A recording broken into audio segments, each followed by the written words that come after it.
اعوذ باللہ من الشیطان الرجیم بسم اللہ الرحمن الرحیم رب اشرح لی صدری ویسر لی امری واحلل عقدۃ من لسانی یفقہوا قولی۔ نہایت ہی محترم ناظرین اکرام، السلام علیکم۔ آپ کو کیو ڈاٹ گرامر پہ خوش آمدید کہتا ہوں۔ الحمدللہ سورہ التکاثر ہم نے ختم کی ہے، اور آج انشاءاللہ سورہ التکاثر پہ احتسابی نکات وہ انشاءاللہ پیش کروں گا، اور یہ بڑے امپورٹنٹ ہیں، اس لیے کہ جو مقصد ہے ہمارا اس کلاس کا کہ قرآن کو سمجھا جائے اور پھر سمجھ کے اس پہ عمل کیا جائے، اور اس پیغام کے مطابق جو اللہ نے ہمیں پہنچایا ہے اپنی زندگی میں وہ اعمال کریں اور اپنی آخرت کو سنواریں۔ تو چلتے ہیں پریزنٹیشن کی طرف۔ اعوذ باللہ من الشیطان الرجیم بسم اللہ الرحمن الرحیم۔ الہاکم التکاثر حتی زرتم المقابر۔ تم لوگوں کو زیادہ سے زیادہ اور ایک دوسرے سے بڑھ کر دنیا حاصل کرنے کی دھن نے غفلت میں ڈال رکھا ہے، یہاں تک کہ اسی فکر میں تم لب گور تک پہنچ جاتے ہو۔ کلا سوف تعلمون ثم کلا سوف تعلمون۔ ہرگز نہیں، عنقریب تم کو معلوم ہو جائے گا، پھر سن لو، ہرگز نہیں، عنقریب تم کو معلوم ہو جائے گا۔ کلا لو تعلمون علم الیقین لترون الجحیم۔ ہرگز نہیں، اگر تم یقینی علم کی حیثیت سے اس روش کے انجام کو جانتے ہوتے تو تمہارا یہ طرز عمل نہ ہوتا، تم دوزخ دیکھ کر رہو گے۔ ثم لترونها عین الیقین ثم لتسألن یومئذ عن النعیم۔ پھر سن لو، تم بالکل یقین کے ساتھ اسے دیکھ لو گے، پھر ضرور اس روز تم سے ان نعمتوں کے بارے میں جواب طلبی کی جائے گی۔ جی، یہ ہیں احتسابی نکات کہ ہم اس صورت کو پڑھ چکے، سمجھ چکے، اب ہم نے اس سے حاصل کیا کیا ہے۔ دنیا آخرت کی کھیتی ہے، اور اس صورت کا پیغام بھی یہی ہے کہ دنیا میں تم یوں بغیر کسی مقصد کے نہیں آئے، بلکہ تمہارا ایک مقصد ہے کہ تمہارا امتحان چل رہا ہے، اور اس امتحان کا ایک وقت مقرر ہے، اور جب یہ وقت مقرر ختم ہوگا تو پھر تمہیں اس زندگی کے مطابق اس کا جو ہے انجام برا یا اچھا وہ تمہیں دیا جائے گا۔ دنیا آخرت کی کھیتی ہے، یہ دیکھیے سورہ الحدید کی آیت نمبر 20 ہے۔ اللہ سبحانہ تعالیٰ نے اس آیت مبارکہ میں دنیا کی جو زندگی ہے اس کو مثالاً پیش کیا ہے کہ دنیا کی زندگی کیسی ہے، اور یہ ختم ہونے والی ہے، اس کا عروج و زوال بتایا گیا۔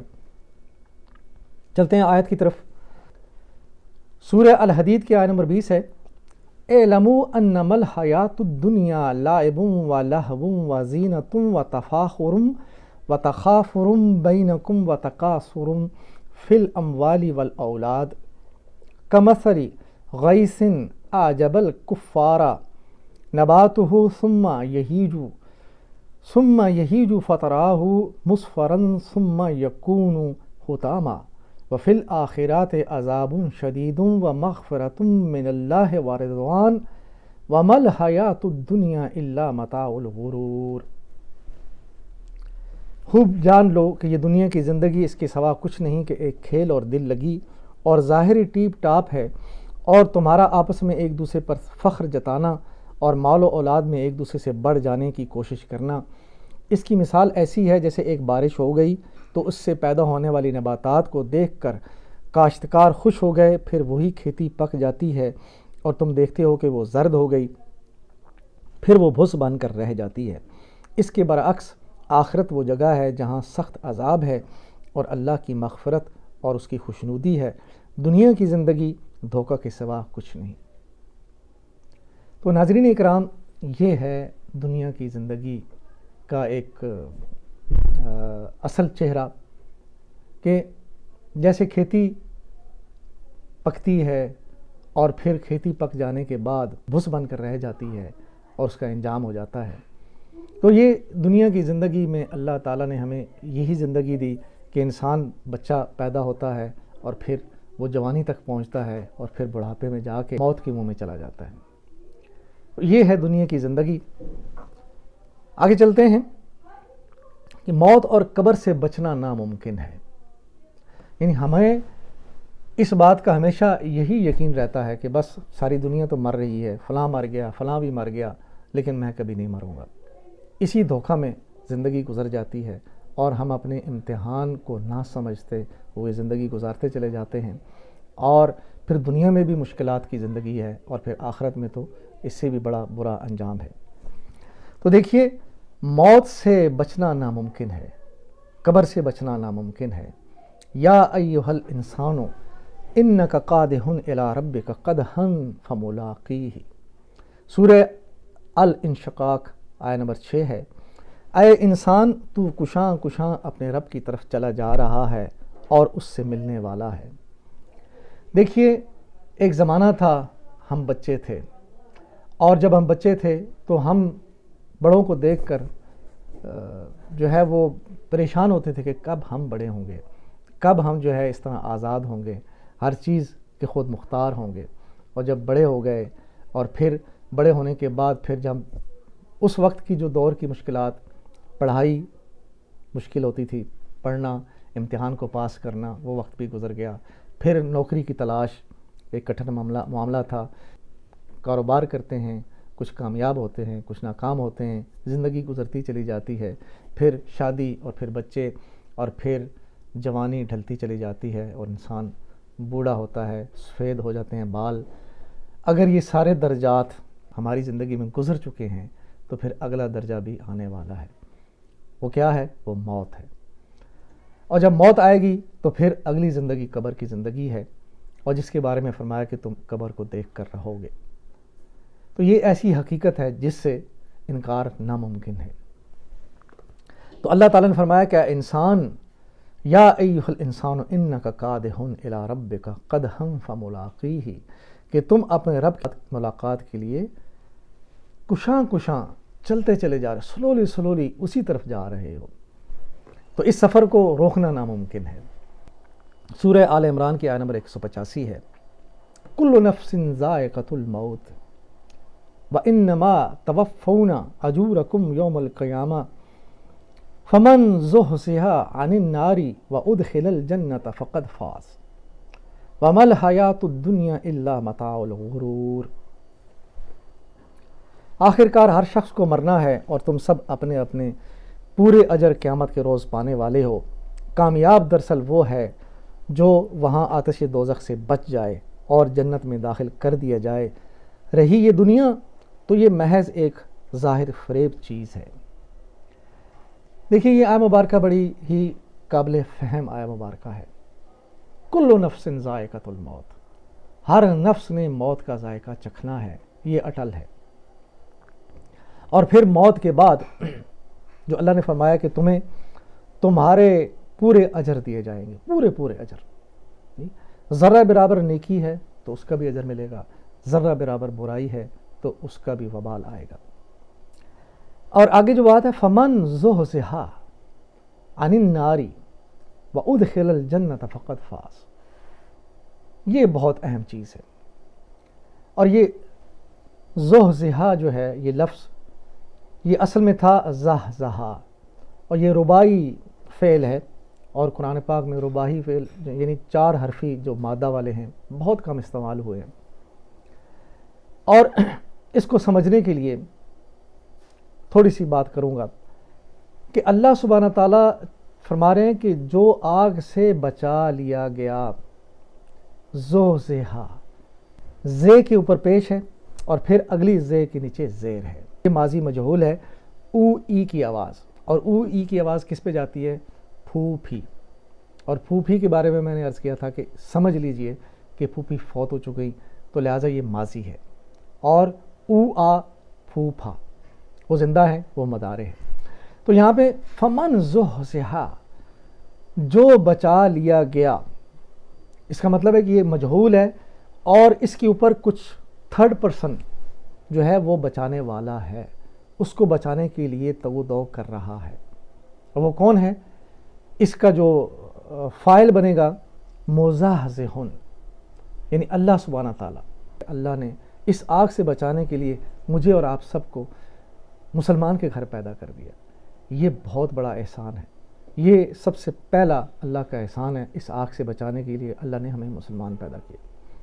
اس کے بعد کتاب دی، نبی دیے، اور زندگی میں بار بار اللہ کی طرف رجوع کرنے کے مواقع ملتے ہیں.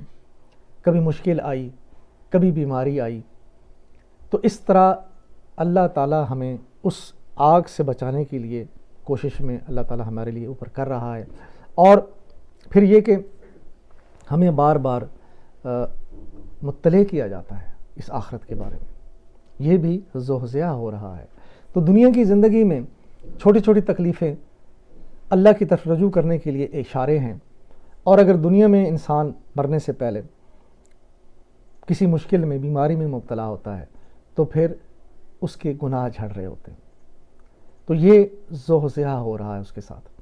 اس کے گناہوں کو اس سے دور کرنے کے لیے اس کے اوپر مشکلات ڈالی جاتی ہیں، بیماری آتی ہے.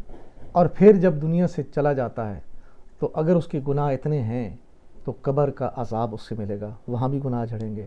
پھر اگر وہاں سے کچھ گناہ بچتے ہیں تو آخرت کی جو زندگی ہے، 50,000 سال کا جو دن ہے قیامت کا، اس کے اندر جو مشکلات ہیں اس سے بھی اس کے گناہ جھڑیں گے.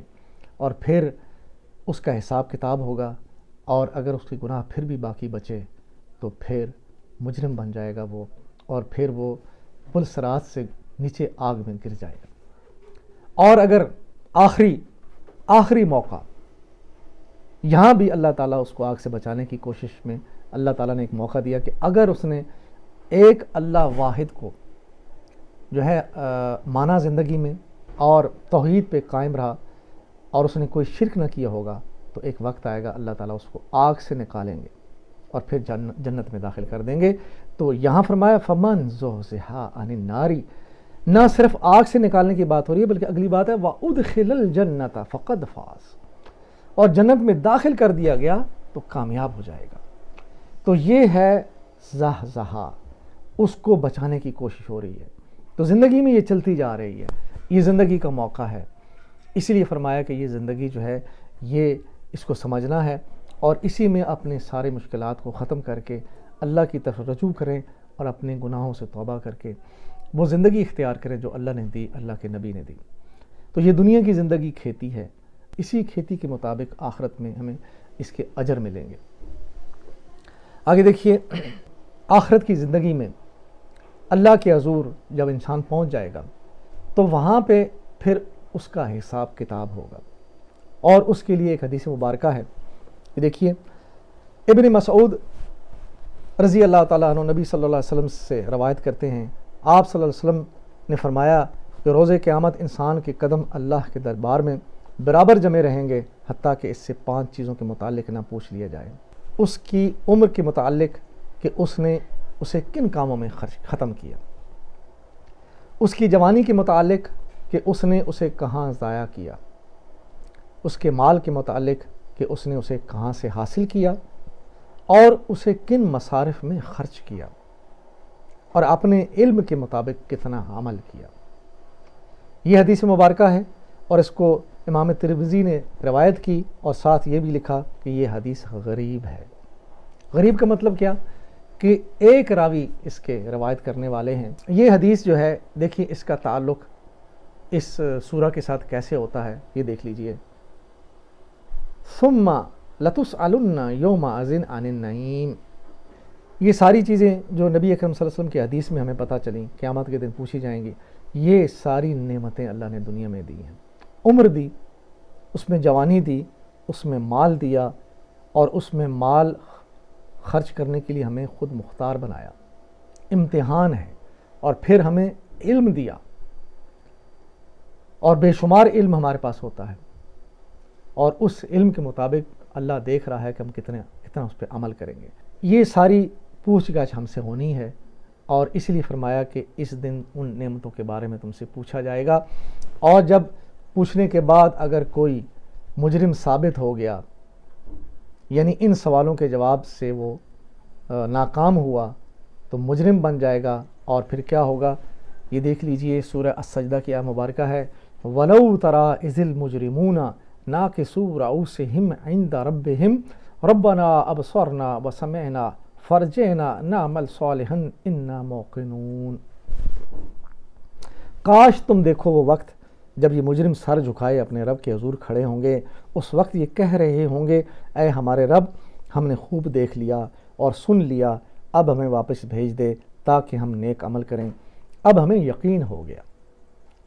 یہ دیکھ لیجئے کہ وَلَوْ تَرَىٰ إِذِ الْمُجْرِمُونَ، اللہ تعالیٰ نے کیا زبردست نقشہ کھینچا ہے کہ اس وقت ذرا تم غور تو کرو کہ وہ مجرم جب بن جائیں گے اللہ کے حضور تو کیسے یوں سر جھکائے اپنے رب کے حضور کھڑے ہوں گے شرمندگی کے ساتھ، اور اللہ سے التجا کر رہے ہوں گے۔ کیا کہیں گے؟ اللہ ہم نے دیکھ لیا۔ کیا دیکھ لیا؟ موت، جس کا انہیں یقین نہیں تھا، موت دیکھ لی، قبر دیکھ لی، آخرت دیکھ لی، اور سمینا، ہم نے سن لیا وہ ساری باتیں جو دنیا میں بتائی جاتی تھیں، آج ہم نے سن بھی لی، اس وقت یقین نہیں تھا۔ فرجینا، اب ہمیں واپس بھیج دے، نعمل صالحا، تاکہ ہم اچھے کام کریں، انا موقنون، اب ہمیں یقین ہو گیا۔ تو اب وہاں سے واپس کیسے آئیں گے؟ دیکھیے، وہاں سے واپسی ناممکن ہے کہ مجرموں کا انجام اور مومنوں کا انجام۔ سورہ طٰہٰ کی آیت نمبر 74 اور 76 تک 3 آیات ہیں، یہ دیکھ لیجئے۔ اللہ فرماتے ہیں اِنَّهُ مَن يَأْتِ رَبَّهُ مُجْرِمًا فَإِنَّ لَهُ جَهَنَّمَ لَا يَمُوتُ فِيهَا وَلَا يَحْيَا وَمَن يَأْتِهِ مُؤْمِنًا فَقَدْ عَمِلَ الصَّالِحَاتِ فَأُولَٰئِكَ لَهُمُ الدَّرَجَاتُ الْعُلَىٰ جَنَّاتُ عَدْنٍ تَجْرِي مِن تَحْتِهَا الْأَنْهَارُ خَالِدِينَ فِيهَا وَذَٰلِكَ جَزَاءُ مَن تَزَكَّىٰ۔ جی، حقیقت یہ ہے کہ جو مجرم بن کر اپنے رب کے حضور حاضر ہوگا اس کے لیے جہنم ہے، جس میں وہ جیے گا نہ مرے گا، اور جو اس کے حضور مومن کی حیثیت سے حاضر ہوگا جس نے نیک عمل کیے ہوں گے، ایسے سب لوگوں کے لیے بلند درجے ہیں، سدا بہار باغ ہیں جن کے نیچے نہریں بہہ رہی ہوں گی، ان میں وہ ہمیشہ ہمیشہ رہیں گے۔ یہ جزا ہے اس شخص کی جو پاکیزگی اختیار کرے۔ جی، یہ دیکھیں، مومن اور مجرم اللہ تعالیٰ نے 2 کیٹیگریز ہیں، اللہ نے آمنے سامنے رکھ دی۔ جو مجرم بنے گا اس کا کیا انجام ہوگا، اور جو مومن بن کے جائے گا۔ مجرم جب بن کے پہنچ جائے گا، یعنی وہ سارا جو اس کی زندگی کے اعمال نامہ ہے اس سے یہ ثابت ہو جائے گا، جیسے سورہ القاریہ میں اس کے جب اعمال تولے جائیں گے تو کیا فرمایا کہ وَمَن ثَقُلَتْ مَوَازِينُهُ فَهُوَ فِي عِيشَةٍ رَاضِيَةٍ وَمَن خَفَّتْ مَوَازِينُهُ فَأُمُّهُ هَاوِيَةٌ۔ تو جب وہاں پہ نام اعمال میں سے اس کے اعمال تولے جائیں گے اور سوالات ہوں گے، اور جب وہ مجرم بن جائے گا تو پھر مجرم بن جائے گا تو پھر کیا ہوگا؟ اللہ فرما رہے ہیں اِنَّهُ مَن يَأْتِ رَبُّهُ مُجْرِمًا فَإِنَّ لَهُ جَهَنَّمَ، بس سمپل، جو مجرم بن جائے گا فَإِنَّ لَهُ جَهَنَّمَ، کوئی دوسری بات نہیں ہے، وہ سیدھا جہنم میں جائے گا، لا يموت فیہا ولا یحیا، اس میں نہ اسے موت آئے گی نہ وہ زندہ رہے گا۔ لیکن دوسری طرف من یاتہ مومنن، اور اس دن جو مومن ثابت ہو جائے گا، جس کے اعمال بڑھ جائیں گے، جس کے اعمال کے پلڑے بھاری ہو جائیں گے، اور پھر نہ صرف یعنی سو کالڈ مومن ہوگا، بلکہ فرمایا ومن یاتہ مومنن قد عمل الصالحات، اور اس نے اچھے اعمال بھی کیے ہوں گے، فاولئک لہم الدرجات العلی، تو یہی وہ لوگ ہیں جن کے درجات جو ہیں بڑے بلند درجات ہوں گے۔ تو یہ دیکھ لیجیے، یہ انجام ہے مجرموں کا اور یہ انجام ہے مومنوں کا۔ تو اللہ تعالیٰ سے ہم آخر میں دعا کرتے ہیں کہ اے اللہ ہمیں قرآن سے ہدایت لینے کی توفیق عطا فرما، آمین۔